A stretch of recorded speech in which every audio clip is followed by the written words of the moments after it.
US Iran वार्ता से जुड़ी है बहुत बड़ी खबर है।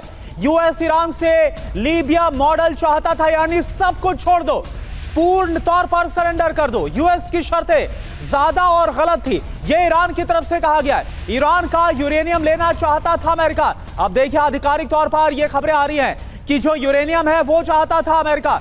ईरान यूरेनियम देने को तैयार नहीं था। जंग ना करने की गारंटी भी अमेरिका नहीं दे रहा था, क्योंकि सिक्योरिटी को लेकर आगे ये गारंटी चाहता था ईरान कि ये अमेरिका गारंटी दे कि आगे पूर्ण तौर पर सुरक्षा मिलेगी, ईरान को आगे कोई और युद्ध नहीं थोपा जाएगा। और हमारे साथ संजय सोई सर ही है। संजय सोई सर, ये जो बात है ये तो पहले दिन से बनी थी और इसी को लेकर तो युद्ध शुरू हुआ था 40 दिन पहले। और पहले भी हम बात कर रहे थे, कल जब वार्ता शुरू हुई इसके पहले, कि एक परमाणु कार्यक्रम और इसमें मिसाइल प्रोग्राम को भी जोड़ दिया जाए और इसके अलावा आगे युद्ध नहीं होगा, ये तो खुद ईरान ने बोला।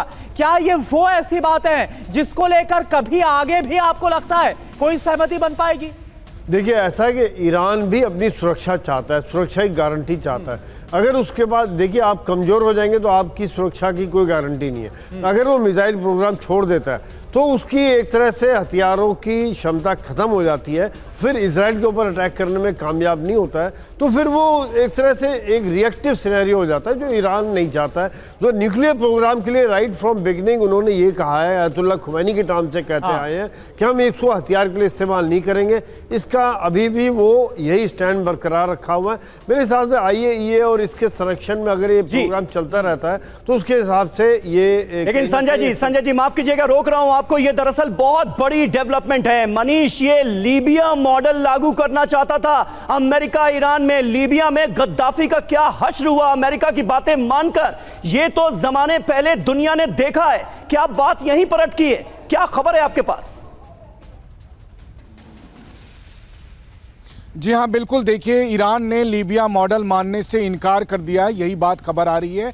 ईरान ने कहा कि हम आप पर कैसे भरोसा कर लें, आपने लीबिया के साथ क्या किया था, आप ठीक उसी तरह से आप हमसे कह रहे हैं करने के लिए कि हम अपना सारा संवर्धित यूरेनियम जो 400 kg है वो हम आपके हाथ में दे दें, उसके बाद हमारा क्या होगा? हम अपने मिसाइल कार्यक्रम को बंद कर दें, उसके बाद हमारा क्या होगा? इस वक्त हम हॉर्मुज पर अपना कंट्रोल किए हुए, वो हमारे लिए एक प्लस पॉइंट है। अगर हम वो भी छोड़ दें तो फिर उसके बाद हमारा क्या होगा? और सबसे बड़ी बात है कि इसके बदले में आप किस तरह की गारंटी देते हैं? आप गारंटी दीजिए कि आप किसी भी तरह से ईरान के खिलाफ और ईरान के सहयोगियों के खिलाफ युद्ध नहीं करेंगे। अमेरिका ऐसी कोई गारंटी नहीं दे रहा था। तो अमेरिका गारंटी नहीं दे रहा था कि ईरान के खिलाफ और हमले नहीं करेगा, लेकिन अमेरिका चाहता था कि ईरान सारा संवर्धित यूरेनियम दे दे, ईरान पूरी तरह से सरेंडर कर दे। और सबसे बड़ी बात थी कि ईरान को किसी भी तरह से भरोसा देने में अमेरिका फेल रहा था। देखिए, दरअसल ये है कि अमेरिका का इतिहास ही इस नेगोशिएशन को फेल होने का सबसे बड़ा कारण था, क्योंकि अमेरिका ने इतिहास में जितने धोखे दिए हैं अपने जिन लोगों के साथ बातचीत किया है,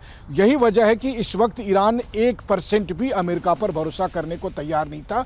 और इसीलिए ये बातचीत फेल हो गई, क्योंकि अमेरिका उस मॉडल को अपनाना चाहता था जो इजराइल ने कहा था, जो इजराइल के प्रधानमंत्री बेंजामिन नेतन्याहू ने प्रेसिडेंट ट्रंप से कहा था। उसी मॉडल को सामने रखा गया था बातचीत के टेबल पे, और उनसे ठीक उसी तरीके से ईरान से कहा गया था।